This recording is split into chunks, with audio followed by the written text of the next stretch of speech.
Hello, my name is Hayley Richardson, and today I'll be discussing the paper Optimization of Large Wave Farms Using a Multi-Strategy Evolutionary Framework. In modern society, it is vital that energy production moves towards renewable energy sources in order to reduce carbon emissions and protect the environment. There are many different forms of renewable sources, such as solar power, wind power, and ocean power. The research in this paper focuses on ocean energy, a nascent field which has the potential to be a strong energy supplier for the world. This is due to the high energy density per unit area, strong predictability, and the potential high capacity factors. The authors explore optimizing the placement of wave energy converters, or WECs, in large wave farms in order to produce the maximum power output. This is a difficult optimization problem for a multitude of reasons. Firstly, the hydrodynamic interactions between the buoys are complex, which can lead to the evaluation of layout being costly.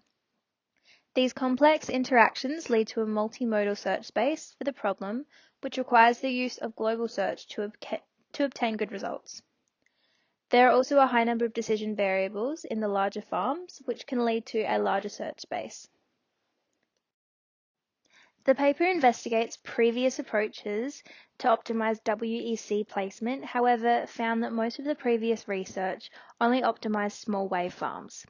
There was only one previous attempt that optimized a larger wave farm, however, the wave model was simplified to only consider single direction waves, which does not reflect the behavior of oceanic waves. The research conducted in this paper extends previous work by using a more detailed, high-fidelity hydrodynamic model.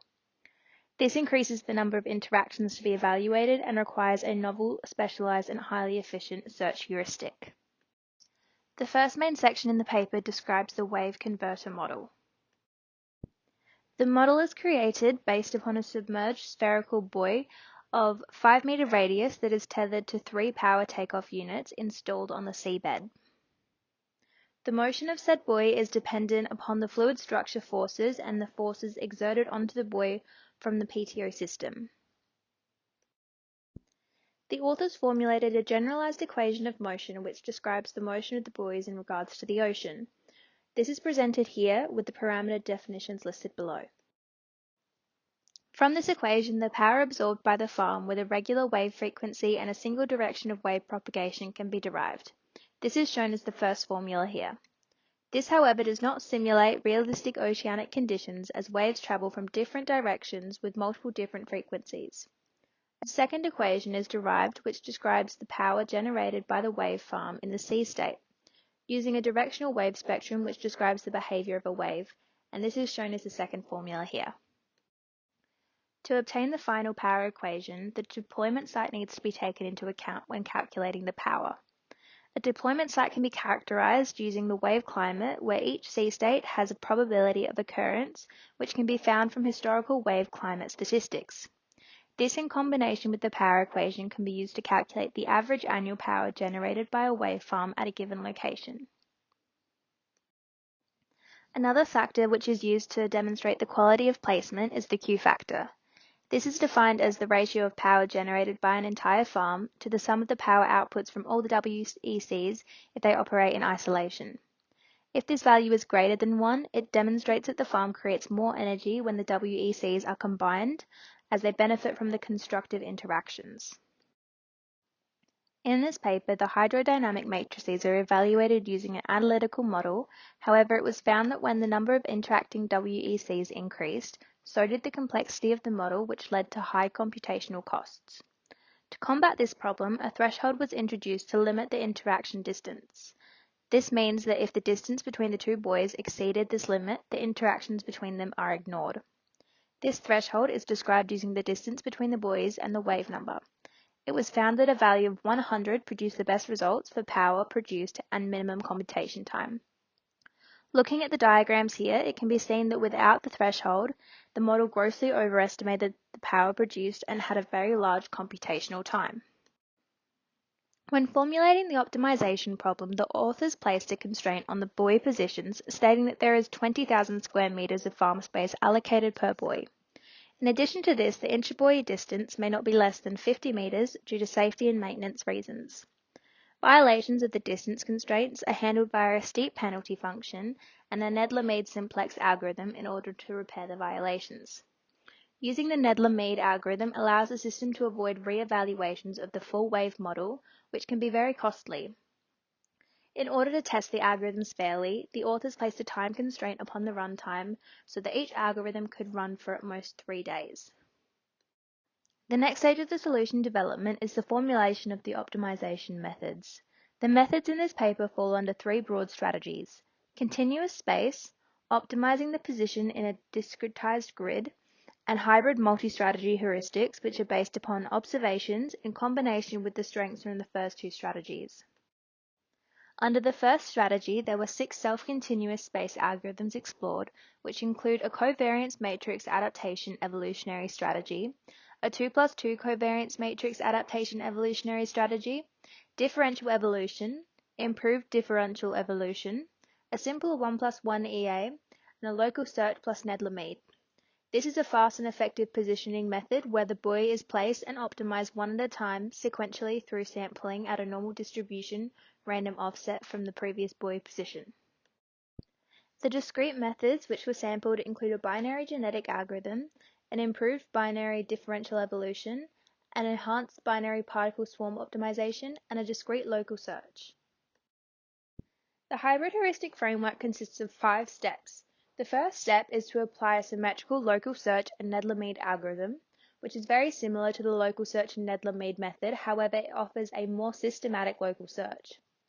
This process is used to optimize a local 4-buoy sublayout, and by restricting the interactions to the 4 buoys, it makes the evaluation very fast. The second step is to discretize the search space based upon the size of the surrogate sublayout model as a smart initialization method. The third step is to then generate the initial population with a sufficient number of 4-buoy sublayouts, and then encode these to binary representations so that the discrete optimization methods can then be applied. The fourth step is to apply the discrete optimization methods, and for this step the authors chose to test 3 of the discrete methods listed previously. These are the binary genetic algorithm, the binary differential evolution, and the binary particle swarm optimization. The final step of the framework is to include a rotate procedure, which is applied when the improvement rate of the previous population after the optimization is applied is small. The purpose of this step is to perturb sublayouts and avoid premature convergence. The rotate algorithm mutates the sublayout by a random clockwise rotation degree with discrete 45-degree intervals and is applied with a probability being 1 over the number of buoys.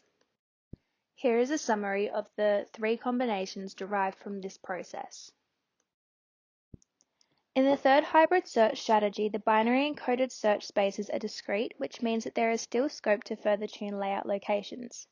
To improve this, a backtracking method is used to enhance the buoy positions, which consists of a discrete local search, which provides a second chance for running a fast neighborhood exploration of the buoys, and a continuous local search for exploring near each buoy.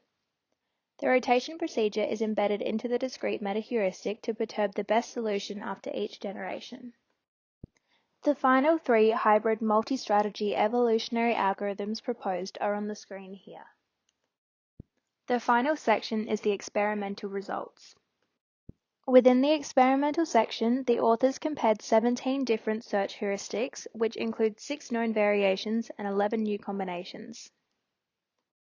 To evaluate performance, the authors performed a comparative study using 2 different locations and 2 different farm sizes.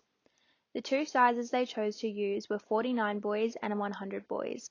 The locations chosen were Perth and Sydney, as they have differing wave climates. Perth has a small sector from which prevailing waves arrive, therefore the waves have more pronounced constructive and destructive interference, whereas the waves in Sydney arrive from more varying directions and therefore the interference is more smeared. Each algorithm was run 10 times and the performance distribution was tracked, and the best layouts were then gathered for comparison. They displayed the maximum, minimum, mean, median, and standard deviation results for each algorithm. For the scenario in Perth with 49 and 100 buoys, the multi-strategy binary differential evolution performed best. For the Sydney scenario, the best performing for 49 buoys was the multi-strategy binary genetic algorithm, and for 100 it was the discrete local search. The authors used the Friedman performance ranking test to find the overall best algorithm and created this diagram, which is now shown. Looking at this, it can be seen that the multi-strategy binary differential evolution algorithm performed the best overall. As one of the main concerns for this problem instance is the computational cost of the solution, the authors created a graph of the power output compared to the computational cost for each instance to see the evolution and the convergence of the power rate. Through these figures, it was found that the multi-strategy algorithms as a whole converged the quickest and often produced the highest power outages, particularly within the Perth instances. The authors plotted some of the generated layouts for both Perth and Sydney in which the general trends can be seen. In the Perth layouts, multi-row diagonal arrangements can be seen, whereas in Sydney, the optimization method pushes some of the buoys to the farm boundaries. In conclusion, the authors found 3 hybrid multi-strategy evolutionary algorithms to optimize buoy placement within large wave farms, which outperform state-of-the-art algorithms in terms of convergence speed and power production. They highlight that in the future they would like to expand upon this research by considering other optimization dimensions and different buoy designs and power takeoff systems. Finally, the paper critique. I liked a lot about this paper. I found that it was very organized with the titles and subtitles, and the language was very easy to follow. I didn't have to reread to understand what I was reading. There were lots of figures and plots, which again aided in my understanding, and the investigation was overall very thorough.